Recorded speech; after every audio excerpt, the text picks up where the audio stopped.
The log was in the fireplace, all spiced and set to burn. At last the yearly Christmas race was in the clubhouse turn. The cards were in the mail, all the gifts beneath the tree, and 30 days reprieve till Visa could catch up with me.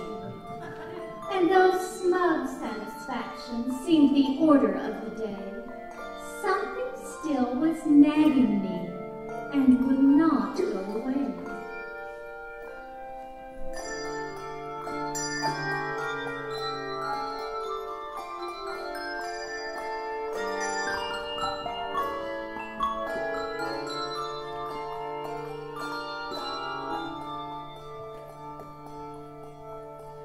A week before, I got a letter from my old great aunt.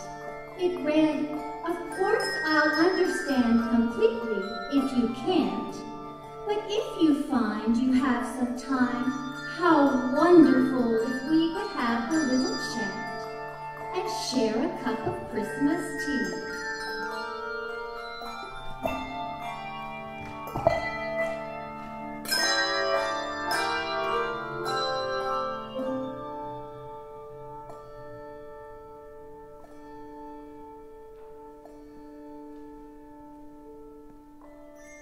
She'd had a mild stroke that year, which crippled her left side. Though housebound now, my folks had said it hadn't hurt her pride. They said she'd love to see you. What a nice thing it would be for you to go and maybe have a cup of Christmas tea. But boy, I didn't want to go. Oh, what a bitter pill to see an old relation, and how far she'd gone downhill. I remembered her as vigorous, as funny, and as bright. I remembered Christmas Eves when she regaled us half the night. I didn't want to risk all that. I didn't want the pain. I didn't need to feel depressed. I didn't need the strain.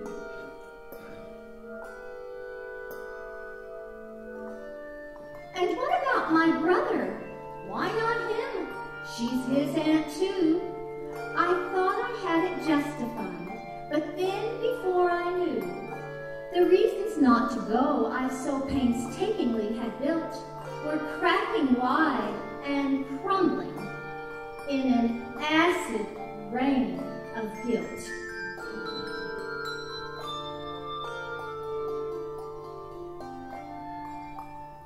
I put on boots and gloves and cap, shame stinging every pore, and armed with squeegee, sand, and map, I went out my front door.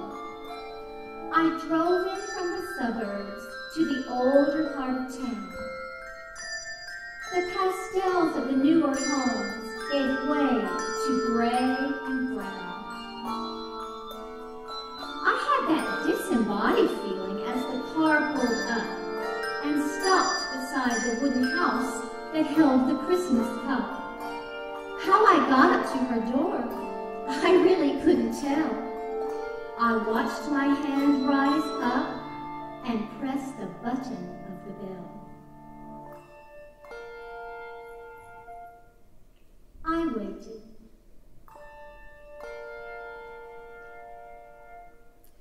And just as I was thinking I should turn around and go, I heard the rattle of the china in the hutch against the wall, the triple beat of 2 feet, and a crutch came down the hall.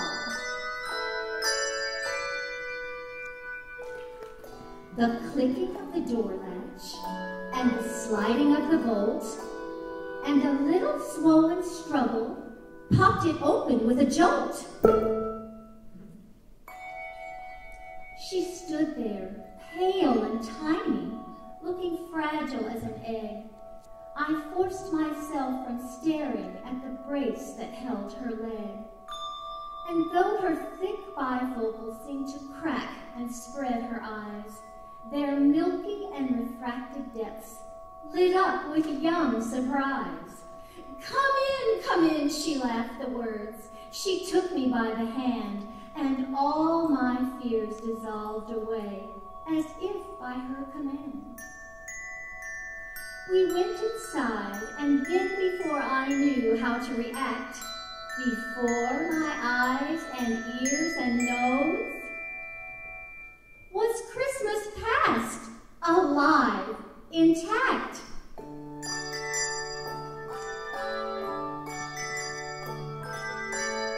The scent of candied oranges, of cinnamon and pine, the antique wooden soldiers in their military line, the porcelain nativity I'd always loved so much, the Dresden and the crystal I'd been told I mustn't touch. My spirit felt fairly bolted like a child out of class, and danced among the ornaments of calico and glass. Like magic, I was 6 again, deep in a Christmas spell, steeped in a million memories this girl inside knew so well.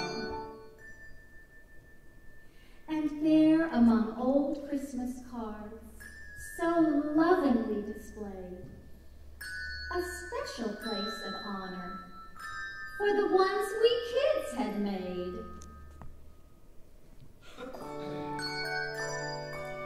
And there beside her rocking chair, the center of it all, my great aunt stood and said how nice it was I'd come to call.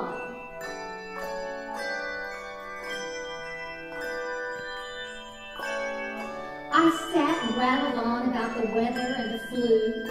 She listened very patiently, then smiled and said, "What's new?"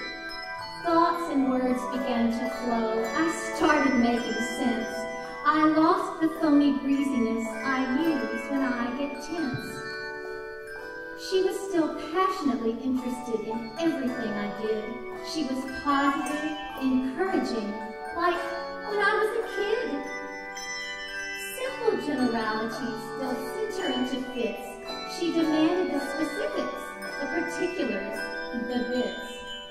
We talked about the limitations that she'd had to face. She spoke with utter candor, and with humor, and with grace.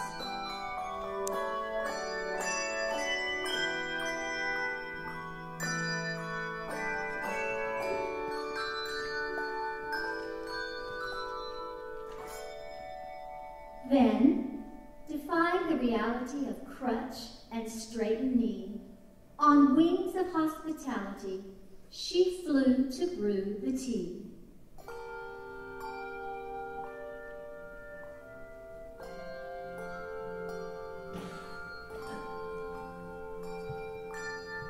I sat alone with feelings that I hadn't felt in years.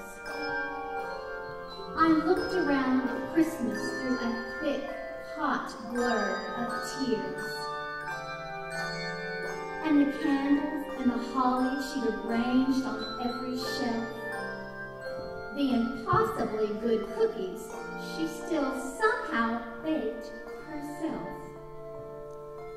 But these rich tactile memories became quite pale and thin when measured by the Christmas my great aunt kept deep within. Her body halved and nearly spent, but my great aunt was whole. I saw a Christmas miracle, the triumph of a soul.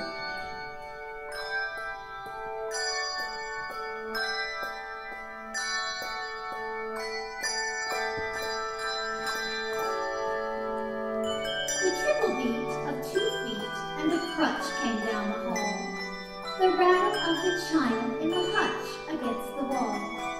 She ordered 2 cups, she smiled,